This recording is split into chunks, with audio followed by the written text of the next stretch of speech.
You know, and just speaking of just like the offseason, like I mentioned before, this is probably one of the most chaotic off seasons already, and we're only like 3 days in. So the Boston Celtics, they made a move, and you know, this could probably pay very well in favor of the Boston Celtics. Let's look into it though. The Boston Celtics, they have officially traded away Jrue Holiday to the Portland Trail Blazers for Anfernee. Is it Anfernee.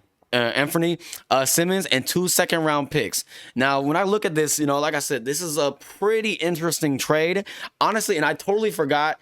It kind of slipped my mind a bit. I was like, kind of confused why they would even make a trade like this. But you know, obviously Jason Tatum, he tore his Achilles, and he is out for the whole next season. So they also traded away a very you could say he's a regressing player in Jrue Holiday, I believe, but he was a key contributor for their finals run defensively for sure. They got a high volume 3-point shooter. Not saying he's gonna make it, but he's jacking up 8-9 threes a game.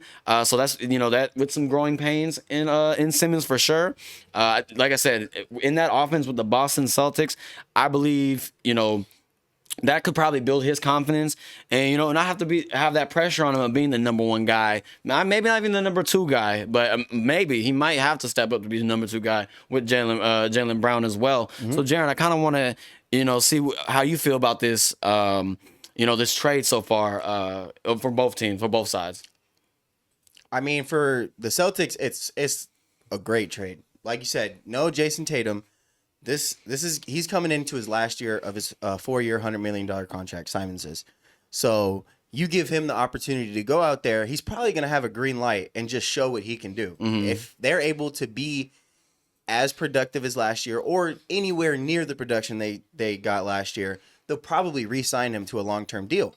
And if he doesn't pan out, they got rid of a $31 million contract with Jrue Holiday, and then they can let Simons walk and use that money to go somewhere else. So it's a win-win for the Celtics no matter how it goes. The Trailblazers, I mean, this is the second time trading for Jrue Holiday. I don't see what the plan is this time around. I don't either. You know what I mean? Like, I don't see what the plan is this time around, but, I mean, it seems like...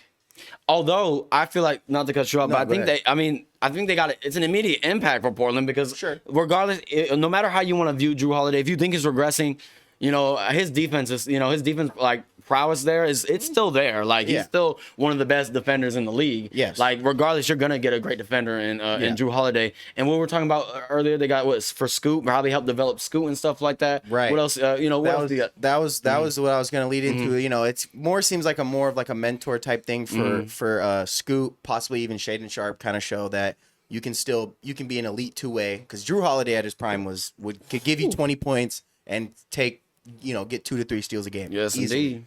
So, I mean, that'll be good for their development. I think if they want to be a team that's competitive, though, you got to make another move. You got to move on from DeAndre Ayton, is my thinking. Let Donovan Clingan take the starting center spot, generate some picks, or generate another player that can contribute to success right now. Because DeAndre Ayton is DeAndre Ayton. I mean, he gave up on the Suns. He's in Portland just wasting away. He probably would want to go to a better spot to play some meaningful basketball, considering how he's acted over the years. So I think it'd be a win-win.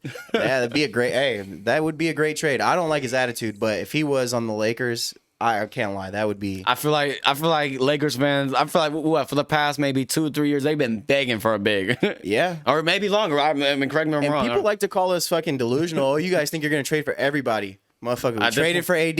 Motherfucker, we got D'Lo back. We traded for Russ. We've made any trade we wanted to. We straight up stole Luka from Dallas. Dallas hates Nico Harrison because of that. You know what I mean? And it's just like I don't think we're that delusional for thinking that we can make any move happen. It's LA, you know. It's just what it is. LeBron's there, so like, I mean, some people probably want to play with LeBron. But back to like this trade here with like Portland.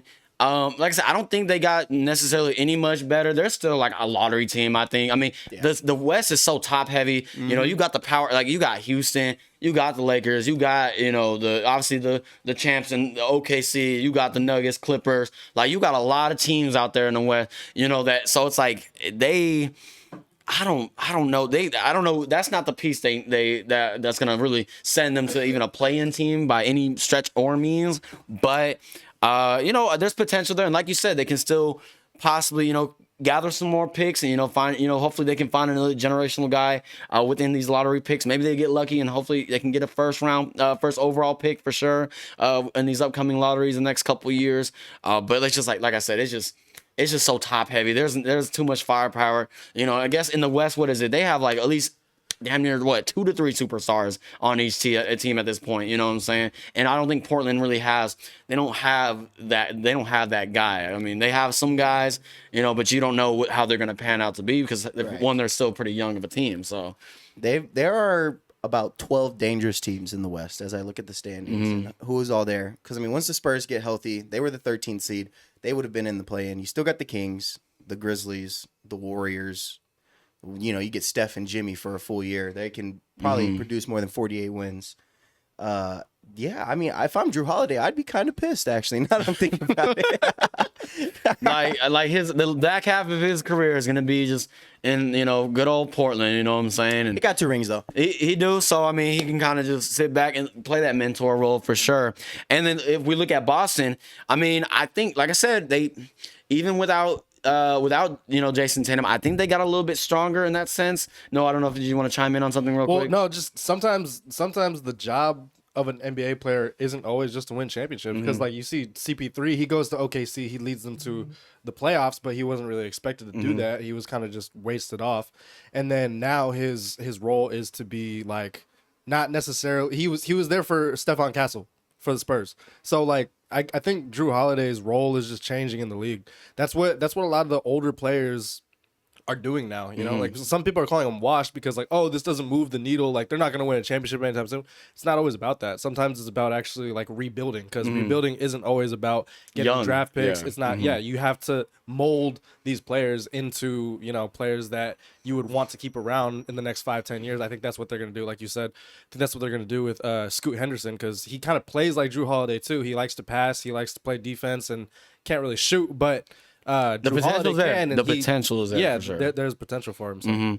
And like I said, and for Boston at least too, with getting Simmons or is it Simons? We're getting Simons. Like I said, I think they got a little bit stronger in that sense. I mean, they're kind of like I say, I think he fits that offensive scheme that Joe Mazzulla likes. Like they're jacking up threes. Like I mean, but we complain. I mean, I spoke about it when they were in the playoffs. Like there's a time and a place, and they were kind of like forcing a little bit too much. But again, they had the most 3-pointers in the NBA season in NBA history, I believe, this past season. So, and I think they've done it like 3 of the last 4 years actually. So like someone like him, like I mean, that's just gonna build his confidence up. I feel like So what's great is like he's going into a situation where he's probably gonna start right. So it'd be Derek White, him, Jaylen Brown, and then Porzingis and maybe Porzingis, and then whoever you want to start at the 4. Yeah, there's enough defense around him to where he can solely focus on scoring and be very effective for them. Very effective. Hell yeah, he could the SGA route almost in a sense. Like what, just give me the ball. I'm just gonna fucking chuck up 15, 20 shots a game, and then hopefully I'm being inefficient. But like you said, with all the defensive talent around him, there isn't much for him to necessarily worry about. Yeah. And actually, Joe Mazzulla, he's a really good coach as well. So he don't play no BS. He don't, what I'm saying, and I don't know, all his little sound bites that he puts out there for this Boston Celtics team. Like I said, I think. Also with them though, they're still shopping. They're still actively shopping. They still want to get better. And like I said, with the whole Kristaps Porzingis, he could be on the move himself as well. It's expensive for him too. And yeah, indeed. And so they want to get the necessary pieces so they can be on top of the East yet again. You know what I'm saying? So, and hopefully, unfortunately, they will. The Pacers will get the throne in the East this upcoming season. So I won't lie, man. Though when Jason Tatum comes back, and if you do keep Porzingis. That's like, Jason Tatum, Derek White, Jaylen Brown are 3 high-level defenders. That would be insane. And they're all 20-plus, 20-plus scores themselves. So, and just speaking of Indiana, let's kind of get into this next thing. But before I do, y'all, let me know what you guys think about this Boston Celtics, Portland trade. Does it make sense to you guys at all? Who got better? Is it a win-win for both? Is Jrue Holiday washed. So,